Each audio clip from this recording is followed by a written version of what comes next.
happened in 1978, or Greenpeace lost a ship down in New Zealand trying to prevent the French government from doing nuclear testing down there. The band is just sitting. What the fuck is he talking about? So 3 Americans never been outside New York. I says, I'm sorry, I just grew up with a little bit of knowledge of the world, nevertheless. So we go on tour, and this time we're playing in England, sandwiched in between Skid Row and Motley Crue. Our manager's idea. And you know, we're at the top of our game. This is after the big game has been released, and of course Pride did the job and things like that.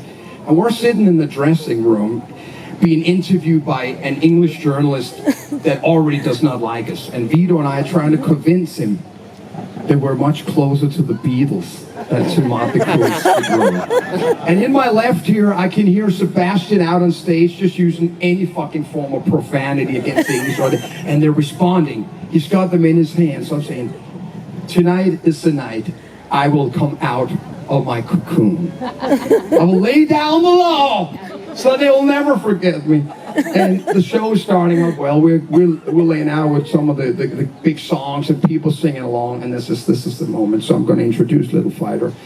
It says, on the way over on the airplane, I was reading in Time magazine. This is, of course, 89. No video screen. Just fucking boring 10 hours on the plane. Time magazine. And there's a story about the bald-headed eagle, the symbol of America's freedom, being in grave danger because where it's fishing, there's too much quicksilver. And it says, if David Lee Roth ever needed a story, that was the story, but now it's landed in my lap. So bit by bit, I lay it on the audience, and the silence is fucking killing me.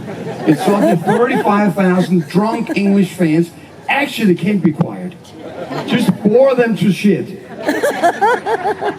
And finally, after the band has left the stage in protest, and finally some guy with a serious Scottish accent yells out, Mr. Tramp, we have no bald-headed eagles in England, and we don't give a shit.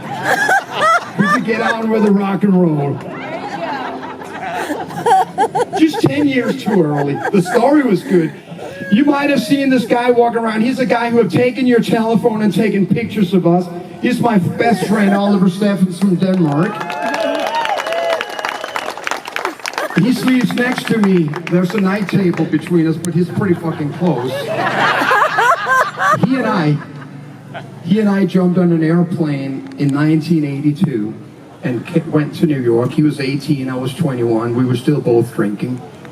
And one night in November of 82, we're playing in a club called Amorse in Brooklyn, New York. Okay? Yeah, I was just wondering how many were. These, of course, were the days. And we're sitting in our dressing room, pretty well together, Danish boys. The guitars are lined up, their hair is done, and stuff like that. And in through the door, it's sort of like when Clint Eastwood rides into town that you shake. In walks this guitar player. I know he was a guitar player because his guitar was hanging out the case. He's got mirrored sunglasses, cigarette dangling out his mouth, and his hair down his head. And I just, what a fucking jerk. And Oliver had this little practice amp, which still had not been developed for the rest of the world. And this guitar player goes, can I try this? Yeah, let him try this amp and just make a fool out of himself. And then he plugged in. And his name was Vito Bratta. And I had to tell Oliver, I'm sorry, but I'm going to send you home. And it took about 10 years.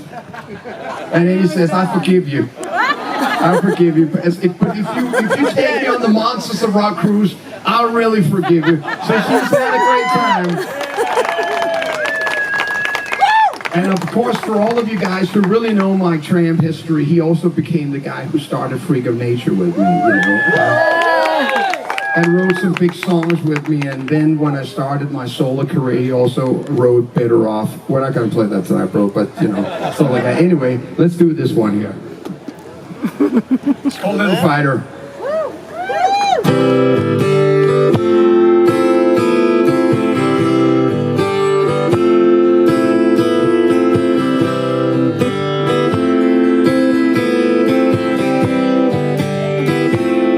I cry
come up.